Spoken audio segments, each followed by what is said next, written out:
Hi, y'all. It's Rachel, the Dime Diva, and welcome to episode 4 of Dime Life.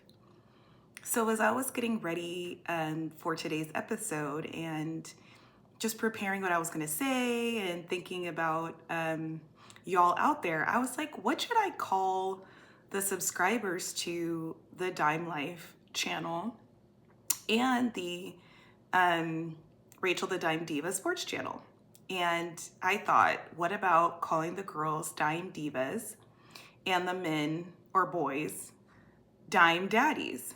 So we're going to do a trial run on that and see how we like it. But for now, yes, hi Dime Divas, hi Dime Daddies, and welcome to episode 4 of Dime Life. Now, today that I'm filming this is Juneteenth, and it's also Pride Month. June is Pride Month, and so today I'm going for a combined Pride-teenth, where I'm going to share with y'all my story of discovering how I was bisexual, or discovering that I am a bisexual woman.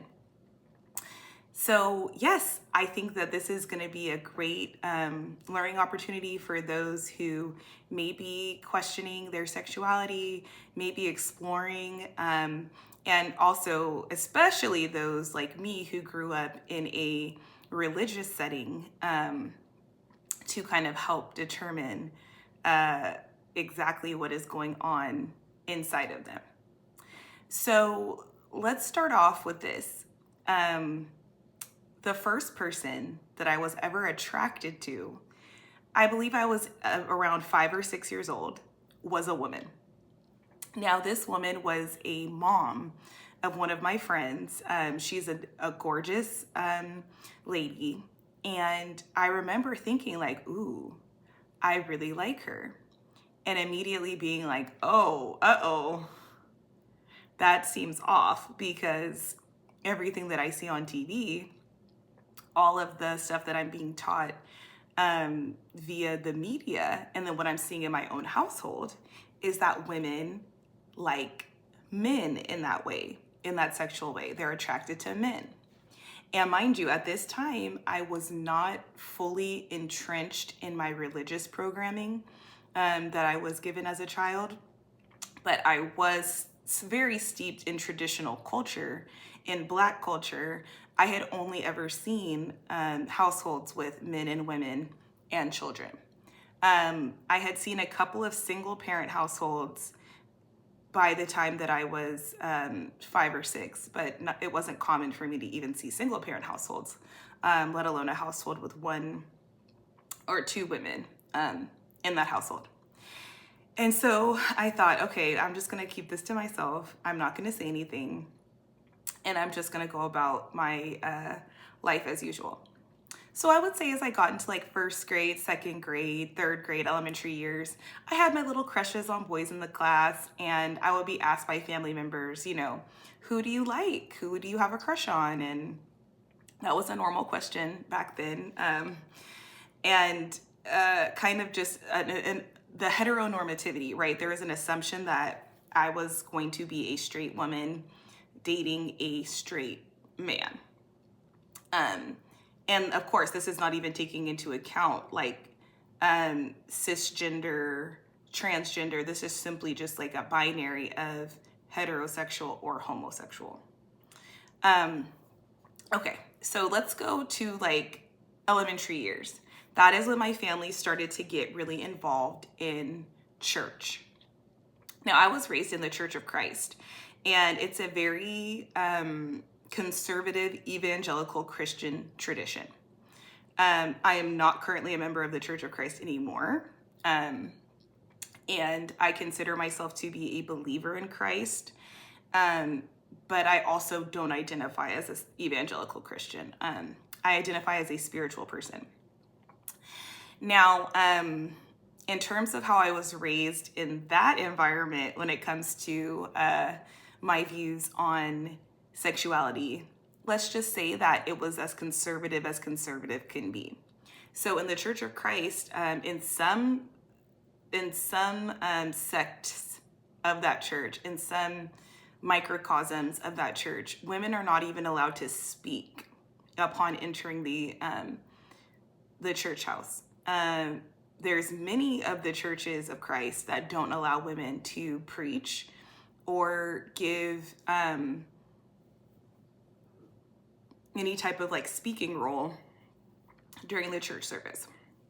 They're only allowed to either teach the children or teach other women. And so I thought that that was normal. I was taught that that was something that was okay. And now I realize that that's extremely misogynistic and not normal. Also, the sexual ethic was wild. So we were taught that sex was dangerous. It was bad. Every time that you engaged sexually with a man, you were giving away a piece of yourself that you could not get back for your future husband, and that you needed to stay as pure as possible until marriage. So as a teenager, I felt guilty for even kissing boys or even having boyfriends, let alone exploring being interested in women. It was taught that homosexuality was a sin. And again, there was a complete bisexuality erasure. I was never taught about bisexuality. I was taught that if you're attracted to men, you're straight. And if you're attracted to women as a woman, you're gay. You're a lesbian. And that being a lesbian is a sin. So I knew that I was attracted to men. I kind of ignored my attraction to women, but I knew that I was attracted to men. So I just said, okay, well, I'm going to be in the straight category. And I'm going to focus on staying as pure as I can until marriage. So fast forward through elementary school, middle school, high school, I was given a purity ring to keep me from, I suppose, having sex until I got married. I was encouraged to get married at an early age, and I ended up married at 25 years old. And yes, I was a virgin when I got married. So I did not have any like really intense sexual experience with either men or women at the time. I never got to go through an experimentation phase, let's put it that way. So the focus of my youth was just staying as pure as possible.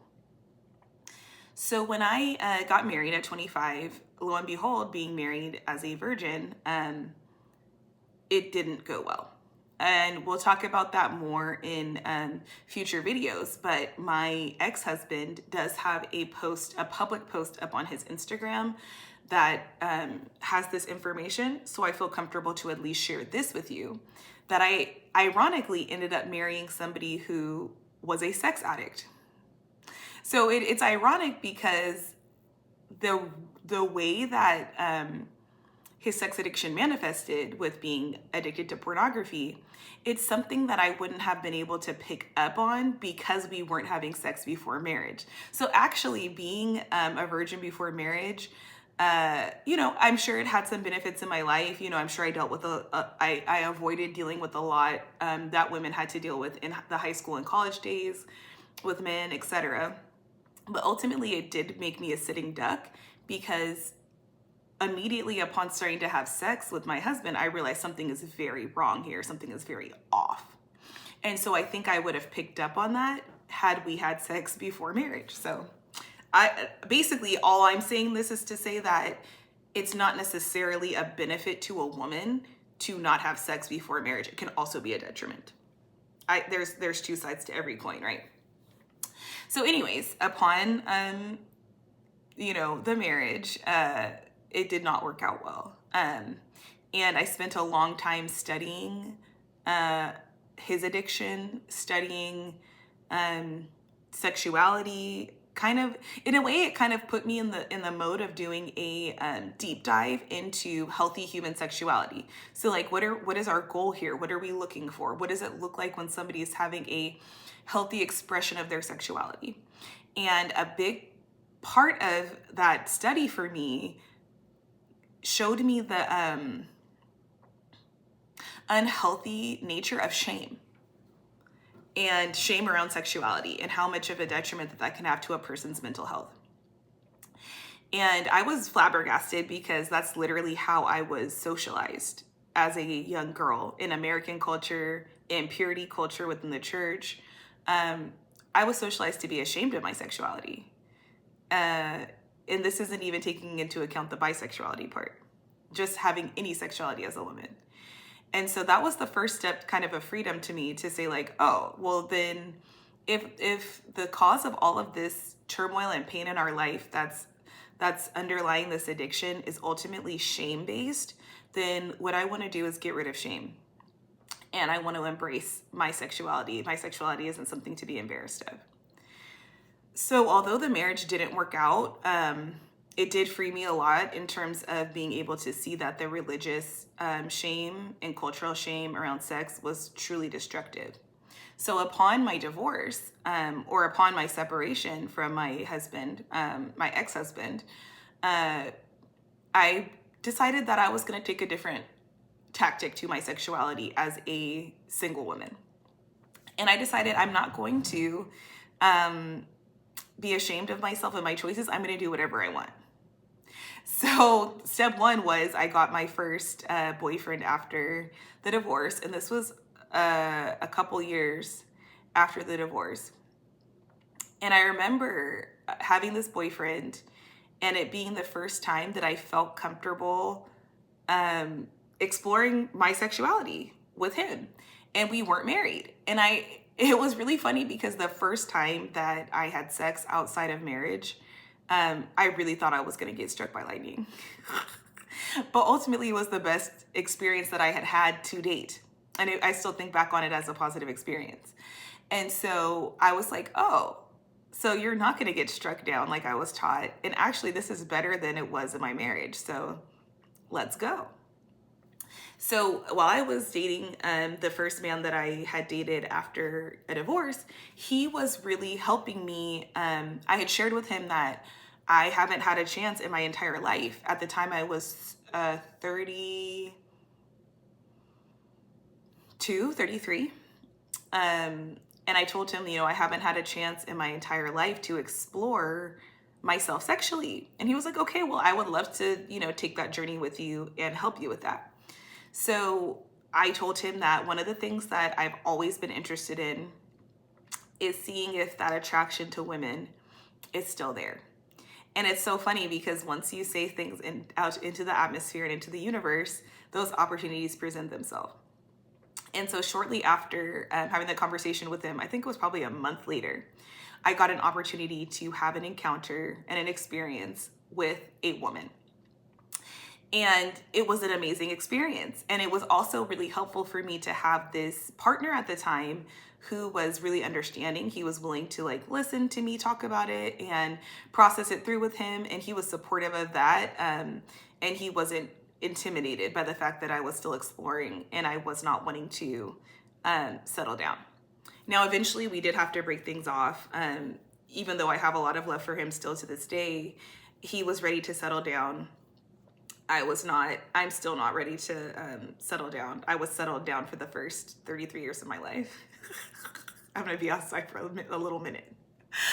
But basically, after that experience, I was like, oh, okay, so I'm interested in women and I like women, but I don't see myself, as a bisexual because it was still not really part of my, I hadn't integrated that into my identity.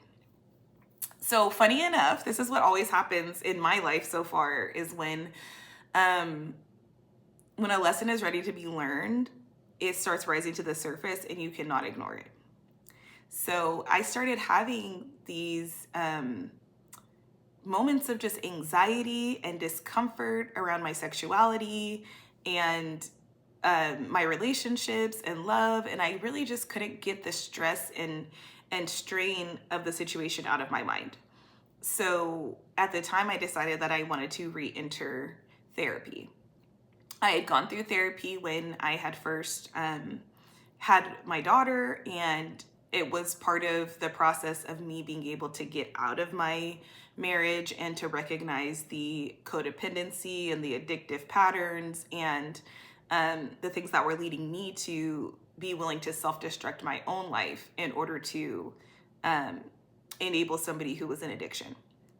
So once I got out of that therapy, my mind, body, and spirit was just kind of ready to like integrate that for a while. And my therapist said that she felt I was ready to conclude therapy for that time, and that when I was ready, I could come back. So mind you, the way the universe works is so amazing, because I ended up reaching back out to my therapist, and this was, years later, and she was fully booked. But she said, I have a colleague who works in my practice, and she's really good with doing like inner child, inner teenager healing work, getting to the root of issues, more so than just like the day-to-day stresses and strains of life, which were the things that I had come to therapy for originally. And I was like, okay, I'm ready to go deeper this time. So this seems like it's going to be a great fit. So I started therapy, and one of the things that I had as my goals was to address childhood wounds and address self-perception about sexuality. So this is where the internet has been so helpful in my journey. So I, began talking to my therapist about, my history in terms of like sexual ethics, what I was taught. And then I started to talk to her about the experiences I've had with women and the fact that I enjoyed them and I wanted to potentially seek more out. And she kind of opened the conversation like, okay, so like, what are you thinking, and what do you think that this means for you in terms of how you identify? And she didn't push the issue at all, but it led me to start doing my own research. So I was able to go to websites like the Trevor Project. I found Robin Ochs, Ochs, who is known as Bi Mama. And she does a lot of online awareness raising about bisexuality. I also found one of my new favorite Instagram accounts called Bi Astrology. And this is a bi_astrology on Instagram. And she's a young Black woman who grew up in a religious household, and she identifies as bisexual. And she's also a femme bisexual, which is something that I am as well. I like to present feminine, and I also date men and will be dating women as well. So the definition of bisexuality that I found helped me to realize like, oh yeah, I'm bisexual. I thought I wasn't bisexual because I had never had a relationship with a woman. I had never had a girlfriend. And also the fact that, when I envisioned myself getting remarried or, having a life partner, I always envisioned that person being a man. And again, this was probably, it's been a good 6 months to a year since these conversations started. So I've had a lot more time to integrate, and we'll be sharing more about that in future Dime Life episodes, of course. However, so the definition of bisexuality that I saw on the Trevor Project basically laid out that being bisexual means that you're attracted to both men and women, so both genders. And we know that gender is a social construct. So people who perform the male, gender, and people who perform the female gender. And it doesn't have to, the definition I saw in the Trevor Project was that it doesn't have to be equal levels of attraction. It doesn't have to be that the attraction is there for every single person of that gender. And it can vary over time. And I was like, oh, well, if that's the case, then I'm definitely bisexual. Because I'm attracted to a lot of women, not all women, of course, right? We all have our preferences. But yes, I'm attracted to a lot of women and would be interested in spending more time with them in a romantic fashion. And that means that I'm bisexual. But the issue that I faced was, what does that mean for me? Because as I've shared with you all, the way that I grew up, the way that I was socialized, I knew that if I admitted to myself that I was bisexual, it was going to mean that I need to be willing to integrate that into being part of my life. And what that means, how I integrate that, it's obviously up to me. Each person has their own way. Not everybody feels the need to come out as I'm doing, you know, with this video and the posts that I'll be putting up on Instagram. Not everybody feels the need to do this in a public fashion, but there will be a time if you are, you know, within the LGBTQIA plus community, that you either have to make a choice to lie to people or omit information or be in your truth. And so even if that's not a formal coming out, that's just the way it is. And I knew that I was going to be interested in starting to date women. That was something that I had shared even with that first boyfriend after I had left my marriage. And so I knew that the longer that I waited to come out, the more that I was going to have anxiety around dating women, because I wanted to be able to be public. I wanted to be able to be out and about. I wanted to be able to, you know, show affection and the like, go to pride events, all that kind of stuff. So even though it was difficult for me, knowing that I was going to pay a social price, the decision to make this video, the decision to acknowledge and unveil my bisexuality was truly a no-brainer, just because I knew that I wasn't going to keep abandoning myself. So that's my journey. That's my story. We'll talk more about this on the channel, but this is where I am now, and I appreciate y'all for being along for the ride with me. Love you.